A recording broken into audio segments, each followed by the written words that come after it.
Y quiero darles la bienvenida a este segundo mensaje sobre la serie que nos está enfocando durante este mes, que es el tema de la unidad.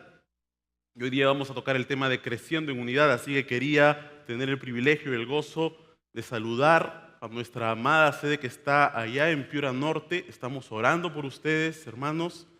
También a nuestros hermanos pioneros que salieron a abrir la primera sede en la Avenida San Luis. Gracias, hermanos, por ese ejemplo. Perseveren, son una inspiración para nosotros. Y también a nuestros hermanos que están en la Avenida Los Cóndores, en la sede de la Avenida Los Cóndores. Hermanos, no menosprecien el Día de las Pequeñeces porque Dios tiene grandes cosas para ustedes. A todos los que nos están viendo también por internet, gracia y paz a todos ustedes y que Dios les pueda hablar en este momento. Para hablar del tema de la unidad, yo quisiera enfocarme en el contraste de lo que está viviendo el mundo de hoy. Hace poco salió en una revista muy conocida de un medio periodístico que tiene mucho tiraje, el sábado, un artículo que hablaba sobre lo que los sociólogos y los periodistas están llamando los nuevos emperadores chinos. Cuando surgió la ley en China de que las familias no podían tener más de un hijo, se creó este formato, esta especie de familia en la que 4 abuelos indulgentes, 2 padres sobreprotectores y un niño, un único niño que era el emperador de la familia. Estos niños han crecido y los sociólogos dicen que tienen un egocentrismo muy alto, son muy individualistas, pero lo que me llama la atención es que el periodista, el que narra este artículo, dice, no están muy lejos de sus pares alrededor de todo el mundo. Y hermanos, para mí es algo muy significativo, no es un secreto, y lo podemos ver en este artículo, que el individualismo avanza rampante en la sociedad, en el mundo, y lo podemos ver en nuestra vida cotidiana. China, estamos hablando de 1.300 millones de habitantes que están viviendo este fenómeno, pero podríamos nosotros darnos un paseo por los distintos centros comerciales de nuestra ciudad y ver que eso es una realidad. Podríamos ver en una mesa sentada a la familia tomando tal vez un helado, han salido todos juntos a compartir un tiempo juntos y el padre está con el periódico del día, la madre está con su revista de actualidad, la hija adolescente está chateando con su smartphone, ¿no? Esos son los términos que se usan, y el niño adolescente o el joven está en su equipo de juegos y los 3 están juntos, pero no están juntos. Y eso no es un secreto, no es algo oculto para nadie. Solo tenemos que revisar nuestros hogares, nuestro día a día, y podemos ver que el individualismo es algo que se viene como una corriente en esta sociedad, con los medios tecnológicos y cómo está cambiando el estilo de vida. No es un secreto para nadie. Y yo creo que ustedes pueden verlo también en sus casas. Ante todo esto, yo me pregunto, y estamos, al ver el tema de la unidad, queríamos ver qué es lo que dice la palabra. Y nosotros estamos enfocándonos en el libro de Efesios, porque el libro de Efesios es la epístola que tiene el modelo de iglesia por excelencia. Es el libro que habla de la iglesia con más amplitud. Y en Efesios vemos una clara muestra de cómo Dios quiere que sea su iglesia, cómo Dios quiere que sea su cuerpo del cual tú has venido a ser parte si es que tú has entregado tu vida a Cristo. Y yo quisiera también aclarar que Efesios está dividido en 2, ¿no? Como hemos visto, los que han estado en el mensaje anterior, el pastor Juan Valle explicó que los 3 primeros capítulos de Efesios hablan de doctrina, ¿no? No es teoría porque es una realidad, hablan de la doctrina, de la realidad de lo que es la iglesia, y del capítulo 4 en adelante habla de que en consecuencia, en relación, en concordancia con lo que la iglesia es, cómo es digno que se debe comportar. De acuerdo a eso, cómo se debería comportar. Es por eso que vemos que en el capítulo 4, Pablo empieza diciendo algo así como, vivan de acuerdo a la dignidad, en consecuencia a lo que ustedes son. Y comienza a hablar de cómo debería comportarse la iglesia. Es así que podemos leer en Efesios 4, del 11 al 16, y ahí lo tienen en sus hojitas, para los que no han traído sus Biblias. Dice, y él mismo constituyó a unos apóstoles, a otros profetas, a otros evangelistas, a otros pastores y maestros, a fin de perfeccionar a los santos para la obra del ministerio, para la edificación del cuerpo de Cristo, para que todos lleguemos a la unidad de la fe y del conocimiento del Hijo de Dios, a un varón perfecto, a la medida de la estatura de la plenitud de Cristo, para que ya no seamos niños fluctuantes, llevados por doquiera de todo viento de doctrina, por estratagema de hombres que para engañar emplean con astucia las artimañas del error, sino que siguiendo la verdad en amor, crezcamos en todo, en aquel que es la cabeza, esto es Cristo, de quien todo el cuerpo, bien concertado y unido entre sí, por todas las coyunturas que se ayudan mutuamente, según la actividad propia de cada miembro, recibe su crecimiento para ir edificándose en amor. Quiero que nos enfoquemos aquí en dos puntos. Primero, Jesucristo constituyó, y ahí está hablando de algunas funciones y algunos dones que tiene la iglesia para poder edificarnos unos a otros. Es una clara evidencia de que al Dios repartir dones a distintas personas, quería que dependamos los unos de los otros. No puedes crecer solo. Por eso Dios no te ha dado todos los dones a ti solamente. Es por eso que algunos ha dado unos dones y algunos otros. Dios, como administrador de su iglesia, ha repartido todos los dones que la iglesia local necesita, y ahí se ve la clara evidencia de que es la voluntad de Dios, de que tú dependas de otros y que te interrelaciones para poder edificarte, para poder crecer. Pero además de esto, y es una realidad, que ahorita que yo estoy viendo todo lo que es misiones, he comenzado a conocer. ¿Saben cuál es el factor o saben cuál es la razón por la que más misioneros se regresan del campo de misión antes de haber culminado su periodo? Déjenme decirle, hermanos, que no es la persecución que sufren en esos países o los peligros que sufren, porque a veces son peligros de muerte. Déjenme decirles que no es porque en esos lugares hay mucha incomodidad, no es por las enfermedades. El principal factor por el que un misionero regresa del campo es por problemas interpersonales con sus mismos hermanos en Cristo. Y es que aquí podemos entender cuán importante es la interrelación, cuán importante es el involucramiento mutuo para crecer en la fe. Porque tú puedes conocer toda la Biblia, pero eso no significa que eres maduro en la fe, sino cuánto de ella aplicas. Y el lugar donde tú la aplicas, el laboratorio, por así decirlo, de práctica, es el cuerpo de Cristo, los hermanos que Dios te ha provisto, para que tú al interrelacionarte, al involucrarte completamente y plenamente en relaciones profundas, ¿no? Ahí puedas ir creciendo en paciencia, en benignidad, en madurez, en templanza. Es por eso que necesitamos congregarnos. Ahora, tú me haces decir, pero ¿cómo se puede dar esto en una congregación de más de 2.000 miembros, en distintas sedes que están incluso a más de 1.000 kilómetros de distancia? ¿Cómo podemos interrelacionarnos y crear relaciones profundas? Y es por eso que nosotros proponemos y hemos puesto esta herramienta de los grupos pequeños, en los cuales tú durante la semana vas a poder desarrollar esas relaciones profundas en medio de una congregación tan grande.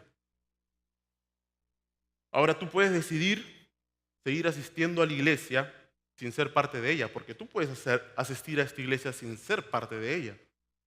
Puedes decidir ser un cristiano de solo domingo, o puedes decidir no interrelacionarte ni involucrarte completamente con los anhelos, con las metas, con las propuestas de tu iglesia local. Pero déjame decirte que Dios quiere que antes de decidir por esos caminos, tengamos en claro cuál es la razón por la que Él busca que te involucres y te interrelaciones.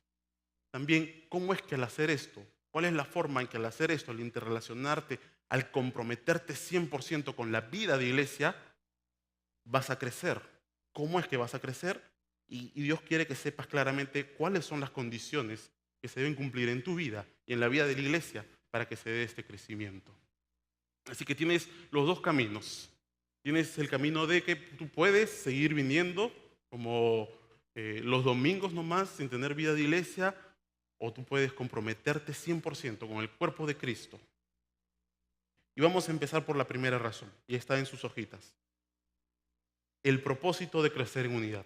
¿Por qué es que Dios quiere que tú te interrelaciones y te comprometas completamente a llevar una vida de iglesia? Efesios 4:14 dice, para que ya no seamos niños fluctuantes, llevados por doquiera de todo viento de doctrina, por estratagema de hombres que para engañar emplean con astucia las artimañas del error. ¿Cuál es la razón o la voluntad de Dios con respecto a tu madurez? Primero, tenemos que ser conscientes de lo que no debo llegar a ser. Y Dios no quiere que tú seas un niño fluctuante, como dice la palabra.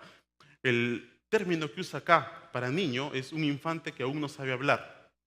Y fluctuante es azotado por las olas.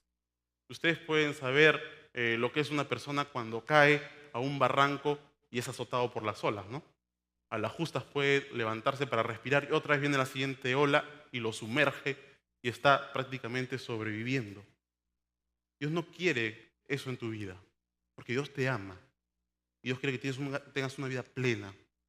Y el medio que Dios ha dotado y el regalo que Dios te ha dado para que tú puedas crecer es la interrelación y el involucramiento con tu iglesia local. Pero no solamente porque vas a estar expuesto a llegar a ser así, si es que no te involucras, sino que también Dios no quiere que llegues a hacer estas cosas. Así que queremos que seas consciente también de lo que no debes hacer. Dice que no nos lleven de aquí para allá por todo viento de doctrina. Llevados por doquiera de todo viento de doctrina. Y es que, hermanos, tú puedes de repente decir, yo puedo edificarme solo en mi casa, ¿no? Prendo la televisión, escucho la radio y ahí me edifico. Y por supuesto no estamos en contra de que escuches mensajes en la televisión o en la radio. Nosotros mismos ponemos nuestros mensajes en la internet para que se puedan edificar. Pero hermano, tienes que entender que hay distintos vientos de doctrina y que Dios ha provisto dones y ha nombrado personas en la iglesia con los dones que pueden hacer que tú después lleves eso que has escuchado a la iglesia y puedas compartir y ahí puedas filtrar. Porque ahora hay de todo en la televisión. Y a veces nos damos cuenta que la gente está más horas escuchando mensajes en la televisión y en la radio que lo que está edificándose en la iglesia local. Y les repito, no es que estoy en contra de que se escuchen mensajes en la televisión y en la radio, pero necesitamos después venir acá y compartiendo con los hermanos, ir filtrando, ir viendo con la iglesia local. Porque por ahí hay algunos que te van a decir, mira, tú tienes que sembrar acá y Dios va a hacer que todas tus deudas sean pagadas.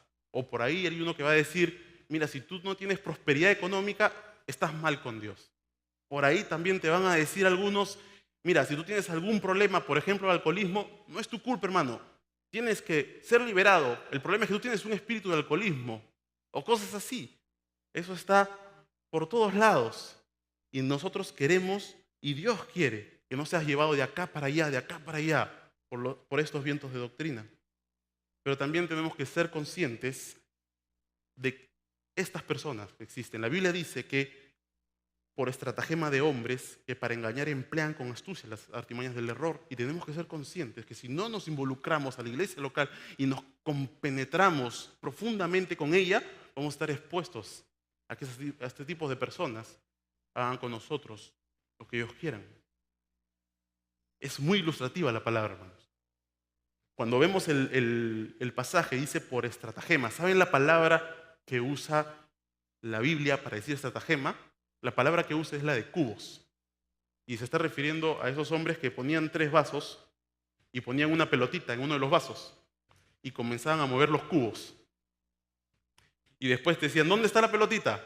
Acá. Y agarraban, sacaban el vaso y no había nada. Tenían una habilidad extraordinaria para engañar. Eso es lo que está diciendo la palabra. Que hay hombres así, que tienen esa habilidad de mover las cosas de tal manera que tú no te des cuenta dónde está el error. Pero no solamente eso, sino que hay hombres que para engañar emplean con astucia las artimañas. Y cuando habla de artimañas, una de las acepciones que tiene este vocablo en el griego es un siguiente camino. Porque estas personas primero te muestran que el camino es idéntico, es igual. No, es lo mismo, te dicen, esto es idéntico y te van mostrando todo lo que se parece para que cuando ya estés muy involucrado y muy comprometido, ahí recién te muestran el otro camino. Y Dios no quiere que estés expuesto a esto, personas. Dios no quiere que vivas, que seas, que hagas, ni que estés expuesto a esto. Y es por eso que es necesario, hermano, que te involucres con la iglesia local. Dios nos ama y es su preocupación. Y aquí se ve su preocupación por ti, por tu crecimiento, por tu madurez. Que Él no quiere que llegues a pasar por estas cosas. Y ahí podemos ver el amor de Dios. Podemos ver el cuidado y la preocupación que tiene por nosotros. Pero no solamente nos da esas pautas, este pasaje, sino que podemos seguir y ahora vamos a ver cuál es el método. ¿Cómo es que nosotros interrelacionándonos e involucrándonos con la iglesia local vamos a llegar a crecer en unidad? Y el segundo punto, que lo puedes apuntar ahí en tus hojitas, es el método de crecer en unidad. El método de crecer en unidad. Efesios 4:15 dice, sino que, siguiendo la verdad en amor, crezcamos en todo en aquel que es la cabeza, esto es, Cristo. Hemos cantado, ¿no? Aparta todo lo que estorba. Te has convertido en nuestra meta. Lo hemos dicho. Jesucristo es nuestra meta, ser como Él. ¿Cómo lo vamos a hacer? Siguiendo la verdad. Y cuando habla acá de siguiendo la verdad, es que todos vamos a hacer fuerza, energía, para seguir ¿qué? La verdad no es una idea filosófica, etérea, indefinida, que estamos tratando de entender. La verdad es una persona. Jesucristo dijo, yo soy la verdad. Y Jesucristo encarnó la palabra de Dios. Y la palabra es la verdad. Entonces todos juntos, tratando de ir cada día más hacia la verdad, haciendo fuerza, haciendo energía para fusionarnos, para solidificarnos, para fortalecernos, para acoplarnos cada día más a la unidad, es como vamos como iglesia local, como iglesia, como sede, también siguiendo la verdad. Pero no solamente seguir la verdad, sino dice siguiendo la verdad en amor. Y a mí me encanta usar esta ilustración. Ustedes saben que la sal es cloruro de sodio, ¿no?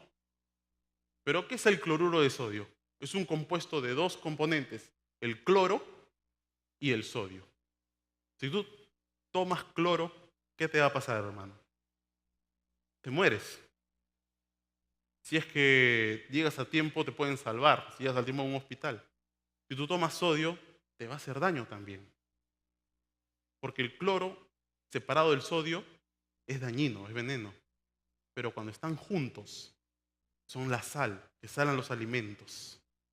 Igualmente, la verdad, separado del amor, es dañino. Pero cuando la verdad está junto al amor, nos hace bien. La verdad sin amor es igual de dañino que el amor sin verdad.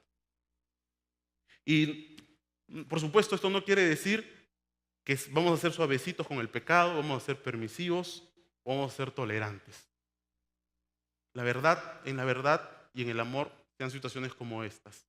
Imagínense que un día tú estás saliendo con tu hijo de 4 años de edad y tu hijo se suelta de tu mano y va corriendo hacia una avenida principal. ¿Cómo reaccionas en ese momento? Como tienes amor, le vas a decir, hijito, mira. No, el amor va a hacer que por desesperación tú le pegues un grito, yo poniéndome en el lugar de mi hijo, ¡Santiago! Y mi hijo va a parar en seco y va a decir, ¿por qué mi papá me habló así? Por la desesperación de perderte. Porque te amo. Y no quiero que te pase nada. Y era una situación crítica. Son fieles las heridas del que ama. A veces, la verdad va a demandar que en ciertas situaciones tengamos que ser aparentemente duros. Pero siempre después tendremos que explicar, como yo a mi hijo en este caso le tendría que explicar, hijo, disculpa que te haya hablado así, pero fue el amor que te tenía y la desesperación por ver la posibilidad de que te iba a perder. que me hizo en ese momento llamarte la atención de esa manera? ¿Ves lo que es seguir la verdad en amor? Hermanos, digamos la verdad, hablemos la verdad. Yo no tengo ningún problema si tú te acercas con la autoridad de la palabra, de la verdad, y me lo dices en amor. Hermano, dime lo que quieras, si cumples esas dos condiciones. No por ser pastor, no voy a querer que me lo digas. Al contrario. Y en esto no hay rangos, no hay jerarquías. En esto todos, si tenemos la autoridad de la palabra y el amor, podemos ir y hablarnos la verdad unos a otros. Y debemos hacerlo porque es la voluntad de Dios. Pero no solamente eso, dice, crezcamos en todo en aquel que es la cabeza. Y aquí, de repente, los que están muy comprometidos con la iglesia, los que ya están viniendo de repente hasta 3, 4 veces a la semana, dirán, bueno, este mensaje no es para mí. Pero hermanos, una reflexión de cómo era Cristo y en qué cosa tenemos que crecer. Se puede ver entre el contraste que tenía Caín y el Señor Jesucristo. ¿Qué pasó cuando a Caín le quitó la vida a su hermano y Dios le preguntó, ¿dónde está tu hermano? Caín respondió, ¿soy yo acaso guarda de mi hermano? Mas Jesucristo dijo que debemos dar la vida por nuestro hermano. ¿Ven el contraste? Uno la quita, el otro dice que tenemos que dar la vida por el hermano. Juan 3:16 dice, en esto hemos conocido el amor, en que Él puso su vida por nosotros. También nosotros debemos poner nuestras vidas por los hermanos. Y tú estás comprometido, si estás involucrado, ¿qué estás haciendo por el hermano que no lo está? Por el hermano que ves que no está yendo a un grupo pequeño, por el hermano que tal vez ves que no tiene con quién tener interrelación en la iglesia, o no tiene confianza con alguien. Acércate al que está viniendo, acércate al que de repente ves que es primera vez que viene, porque tienes que dar la vida por tu hermano, porque esa es la voluntad de Dios. Pero no solamente tenemos que ver cuál es la razón que Dios dio para estar en unidad, el método que Dios dio, sino cuáles son ahora las condiciones. El tercer punto es las condiciones para crecer en unidad. ¿Cuáles son las condiciones? Efesios 4:16 dice, de quien todo el cuerpo, bien concertado y unido entre sí, por todas las coyunturas que se ayudan mutuamente, según la actividad propia de cada miembro, recibe su crecimiento para ir edificándose en amor. Primera condición, todo el cuerpo. No hay acepción de personas. No hay acepción ni de condición, ni de raza, ni de género. No hay ninguna condición, ninguna acepción. Todos, absolutamente todos tenemos que participar en el crecimiento. No te sientas excluido, sea cual sea tu condición. Segunda condición, bien concertado. Y aquí entramos de nuevo en estas palabras tan ricas que tiene la palabra de Dios, ¿no? Porque la palabra concierto, ¿de qué nos habla? Nos habla, por ejemplo, de una orquesta, ¿no? Nosotros acabamos de escuchar el ensamble y nos hemos dado cuenta que mientras el piano, el teclado, la guitarra tocaban una canción, la batería no estaba tocando un rock, ¿no es cierto? No estaba tocando otra. Porque cuando hay un concierto, todos tocan la misma melodía. No puede haber un concierto en el que uno esté tocando las mañanitas, el otro está tocando la cucaracha y el otro está tocando las 5 estaciones de Tchaikovsky a la vez, ¿no? Como en este programa cómico de la orquesta del Chavo, ¿no? Que la Chilindrina le dice, Chavo, ¿podemos tocar un poquito más parejo? Y el Chavo le dice, ya sé, tengo una idea. Se me ocurrió una idea buenísima. ¿Cómo podemos tocar más parejo? ¿Cuál, Chavo? ¿Qué te parece si todos tocamos la misma canción? ¿Qué, Chavo? ¿Y qué canción estabas tocando? Yo estaba tocando la cucaracha. ¿Y tú, ñoño? Yo estaba tocando las hadas de Tchaikovsky y todos estaban tocando cualquier cosa. Y se escuchaba, por supuesto, horrible, ¿no es cierto? Y esto puede parecer gracioso cuando lo vemos en un programa cómico, pero hermanos, es un drama cuando esto pasa en la iglesia. No podemos estar tocando canciones distintas y diferentes. Ahora, ojo, no estoy diciendo que no podemos tener otras ideas o tener desacuerdos, pero en el momento de tocar, todos debemos tocar la misma canción. Hay momentos para los ensayos, donde se dan las sugerencias, las correcciones, porque no debemos dejar de hablar la verdad en amor, justamente lo que acabamos de enseñar. Pero algunos pueden pararse en una esquina a ver cómo fracasa el sistema. Eso no es estar en concierto. Y hermanos, esto es lógico, en toda institución, toda organización lo aplican esto. Pero cuánto más en la iglesia de Cristo. Y cuando estás tocando otra melodía, es peor, porque no solamente estás resistiendo la lógica de que todos tenemos que estar concertados, sino que estás resistiendo al Espíritu Santo que te está diciendo lo contrario.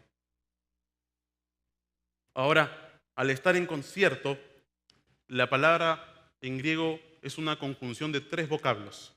Sun, que quiere decir junto, harmos, que quiere decir unión, y leo, que quiere decir un discurso sistemático que trata de demostrar algo. De ahí que se traduce concierto. Pero esto nos lleva al pensamiento de Jesucristo. Él dijo que sean uno para que el mundo crea. Porque ese es el discurso que damos al mundo. Pero a veces ni siquiera en la misma iglesia local somos uno. Y el mundo se le hace difícil creer. Hermanos, tenemos que ser conscientes de esto. Muchas veces decimos, la gente es dura, no quiere escuchar, no atiende. Pero ¿cuánto de repente debe ser la imagen que estamos proyectando al no ser verdaderamente uno y no estar concertados? Juan 13:35 dice, en esto conocerán todos, que sois mis discípulos, si tuviereis amor los unos con los otros. Ahora el pasaje sigue y dice que se ayudan, se suministran, no solo es poner el hombro, sino que va más allá, habla de proveer, de equipar, o sea, cada uno tiene que equipar, proveer todo lo necesario para que su hermano pueda involucrarse, pueda ser parte de la vida de iglesia, según la actividad propia de cada miembro, y cada uno tiene su rol, su papel, pero quiero enfocarme para terminar en esto. El propósito final, el sumo propósito, por así decirlo. Dice en el versículo que hemos leído, según la actividad propia de cada miembro, recibe su crecimiento para ir edificándose en amor. En el griego dice, para que el cuerpo se vaya edificando en amor. Quiere decir, cada miembro, cada uno de nosotros va a recibir su crecimiento, pero con el propósito final, con el propósito sumo de que sea el cuerpo el que se edifica. El motivo final por el que debes crecer no es para que seas más grande tú, sino para que edifiques al cuerpo de Cristo. Ahora no estoy diciendo que tú no vas a obtener grandes beneficios de crecer. Por supuesto, vas a obtener satisfacción, madurez, vas a saber cómo enfrentar la vida, sabiduría, te vas a realizar si sigues creciendo y vas a saber cómo enfrentar los problemas. Pero ese no es el propósito final. Más alto que ese propósito está el propósito de edificar al cuerpo de Cristo. Así que, hermanos, nosotros sabemos que en biología, cuando algo deja de crecer, comienza a morir. Y el cuerpo es un organismo vivo. La iglesia es un organismo vivo. Y tu vida espiritual también es así. Si has crecido, entonces pon todo tu talento, todo tu esfuerzo, el 100% de tu vida, dedícalo al crecimiento y a la gloria de la novia de Cristo, que es su iglesia. Porque si amas a Cristo, vas a amar a su iglesia. No puedes decir que amas a Cristo y no amar a su iglesia. Efesios 4:13 dice, hasta que todos lleguemos a la unidad de la fe y del conocimiento del Hijo de Dios, a un varón perfecto, a la medida de la estatura de la plenitud de Cristo. Y el varón perfecto habla de eso, de la iglesia. El varón perfecto es la iglesia. ¿Qué estás haciendo hoy para que la iglesia se edifique? ¿Qué estás haciendo por los que no están yendo a los grupos pequeños, a la academia bíblica? ¿Qué estás haciendo por los que están visitando la iglesia y aún no se han involucrado? Y si estás llevando una vida de iglesia en la que solo estás viniendo una vez a la semana, la voluntad de Dios lo que quieres es que te involucres y que te comprometas. Miren, hermanos, la iglesia es un regalo de Dios. Cuando recibimos a Cristo, antes éramos extranjeros, éramos advenedizos, no teníamos nombre en el mundo espiritual. Ahora tenemos nombre, tenemos nacionalidad, somos un pueblo santo. Dios te ha regalado la iglesia Y cuando tú decides no congregarte, cuando tú decides abstenerte de involucrarte o de interrelacionarte con la iglesia, estás despreciando ese regalo que Dios te dio por amor, para que te edifiques y para que tú también edifiques a la iglesia. Vamos a orar, hermanos.